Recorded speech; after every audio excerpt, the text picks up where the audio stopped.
The day after I ran the very first Walt Disney World Marathon, I woke up with a vague sense of feeling a bit down and listless. Sure, I was tired and more than a little sore. I expected that part, but I did not expect to feel more than a little depressed. After a while, I figured out that I felt down because I no longer had a big goal in my life. For 8 months, my life revolved around marathon training. When I got up, when I went to bed, what I ate, how late I stayed out, hey, I was young. My entire life was built around the marathon. I got faster, stronger, lighter, and my confidence grew. I was on the road to accomplishing something really hard, something that few people ever attempt. Then the big day came and went, and I was left with nothing to anchor my life. It turns out there's even a name for this, post-marathon blues, which would be an awesome band name. Runners talk about this all the time, the anticlimactic goal hangover when the big event is over and you're left with what exactly? My big mistake was in not thinking about the marathon as just one step, a lot of steps, along a bigger journey towards peak fitness and turning around what had been a bit of an undisciplined life. I focused on the destination, not the journey. Steve Jobs said the journey is the reward. He made that saying famous, but the journey is the reward is ancient wisdom, the kind that keeps getting rediscovered because it's so true. Understanding that flourishing is an ongoing journey, one that will last your entire lifetime, is essential for living an excellent life. You don't wake up one day and say, "Hooray, I've flourished," and that's the end of it. Flourishing is built not only day by day, but moment by moment. It's built through a lifetime of making choices that align with who you want to be. As is the case with many journeys, it is not a linear path. The journey is twisty, messy, and often fraught with unintentional missteps. But remember, it is a journey. Even if you get off the path one day, you can come back to the path the next. There's something, daunting about this, isn't there?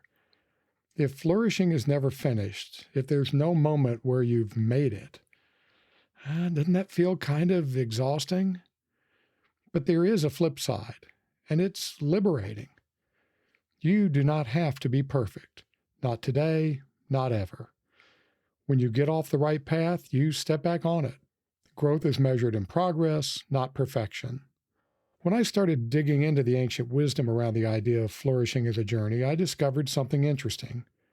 Various philosophical and religious traditions come at the idea of flourishing as a journey from different angles. Aristotle defines excellence, or eudaimonia, as an activity of the soul. It's not a goal, it's not a destination, it's not an end state. It's a way of being in the world. Aristotle's famous path to eudaimonia involves an ongoing process of instruction, practice, habit, and being. First, you have to understand what an excellent life is. Then you have to practice excellence until it becomes a habit. Finally, over long practice, you are excellent. This process never ends. You can always learn more, practice more, and go further along the journey of excellence. One of the best-known Stoics, Roman Emperor Marcus Aurelius, wrote daily reminders to himself to stay on the path to excellence. He understood that excellence is a journey that involves continual, ongoing practice. The Stoics also emphasize acceptance of that journey. One famous Stoic practice is amor fati, literally translated as love of fate. Fate is what it is. You can't change it. The Stoics understood that you can't control circumstances, only your response. Nietzsche put it a bit differently. His formula for human greatness is that one wants nothing to be different, not forward, not backward, not in all eternity, not merely bear what is necessary, still less conceal it, but love it. Storms come and go, as does sunshine. Throughout both, an excellent life requires accepting them and moving forward on your journey. Buddhists also practice accepting what is, but through non-attachment. Living well requires not becoming attached to some destination, but rather accepting the journey as it is while staying true to the journey. There's a classic Buddhist saying, "In the beginner's mind, there are many possibilities, but in the expert's, there are few." The beginner's mind keeps you open. not assuming you've arrived, not closed off by expertise. Even masters practice. There's no graduation, only the path. In the Taoist tradition, the journey is the reward in part because the journey and the traveler are one and the same. They're inseparable. The traveler shapes the journey, and the journey shapes the traveler. So the reward isn't some destination. Rather, it's the intertwining of the journey and the traveler and a one-of-a-kind experience of living life the way it ought to be lived. Modern psychology supports what ancient philosophers knew. Flourishing is a journey. For example, psychologist Tal Ben-Shahar discusses the arrival fallacy, which is the mistaken belief that achieving some goal, like a marathon, will make us permanently happy. But repeated studies show that we adapt to achievements quickly and the happiness fades. As I found out with the marathon blues, the satisfaction is not in the summit, it's in the climb. Research on well-being tells us that to flourish, we need ongoing experiences of autonomy, competence, and growth. These aren't states you achieve once. They're needs that we satisfy through continuous practice, through the journey.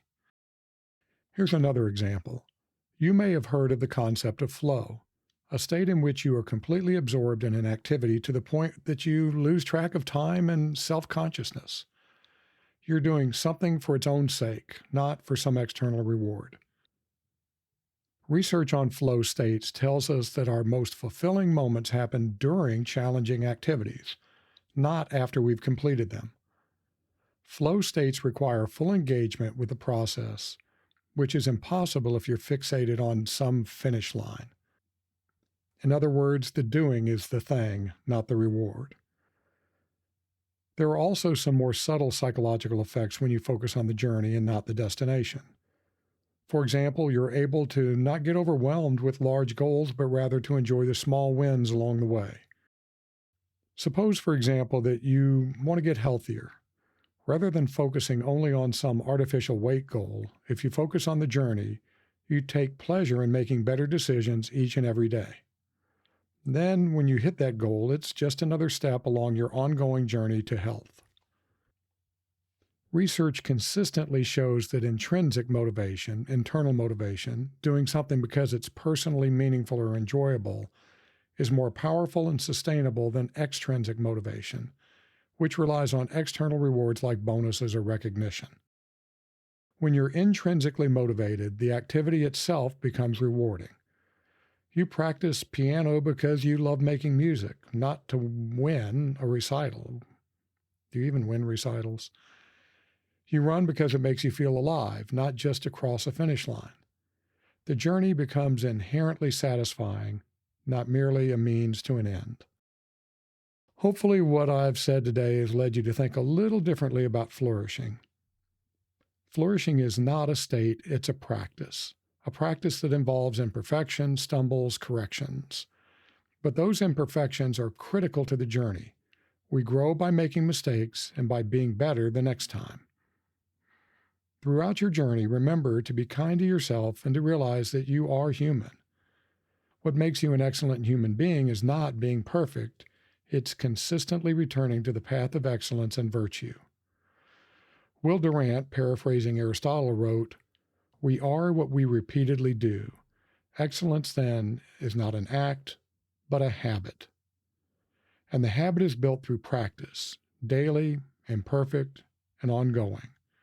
The excellence is in the practicing, not in having practiced. Treat flourishing as a journey, and you're already there." Thank you, my friends.